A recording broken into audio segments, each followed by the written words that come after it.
یہ بتاؤ کہ فیکٹری کس کو بیچی ہے اور ڈاکیومنٹس کہاں ہیں؟ اس سب سے اب آپ کا کوئی لینا دینا نہیں ہے. میرا ہاتھ چھوڑو, بہت برا ہوگا. ڈومیسٹک وائلنس کا لا بہت سخت ہے صاحب, سالوں لگ جائیں گے ان کو پیشیاں بھگتتے ہوئے. ان کی ریپوٹیشن کا خیال. صحیح کہہ رہی تھی, ان کے بیچ میں کچھ گہرا ہی چل رہا ہے. تصویر نے ایک بھی مکمل خوشی نہیں لکھی میرے لیے. اگلی قسط میں آپ لوگ دیکھیں گے اون اور اہلیہ کے بارے میں کہ کس طرح سے دونوں کا رشتہ مزید خراب ہو گیا ہے.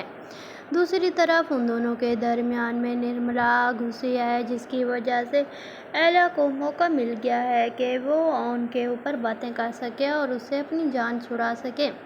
لیکن اون اپنے گھر کی عزت کی فکر ہے, کیونکہ جو حالات ہو گئے ہیں اس میں اسے جیل ہو جاتی ہے اس کے بھائی کو, اور اس طرح سے وہ جاتا ہے اپنے بھائی کو چھڑانے کے لیے. اسے اپنے خاندان کی عزت کی فکر ہوتی ہے.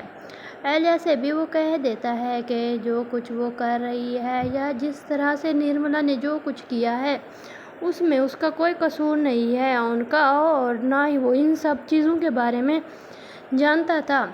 لیکن اہلیہ کو تو موقع چاہیے تھا اسے باتیں سنانے کا, تو وہ خوب اس کی انسلٹ کرتی ہے, جس پر اون پھر بھی خاموش ہو جاتا ہے اور اسے کہتا ہے کہ جو کچھ میں نے تمہیں بتانا تھا بتا دیا ہے. اس کے علاوہ اب میرے پاس اور کوئی مزید بات نہیں ہے کہ میں تمہیں سمجھا سکوں یا تمہیں کوئی بات بتا سکوں.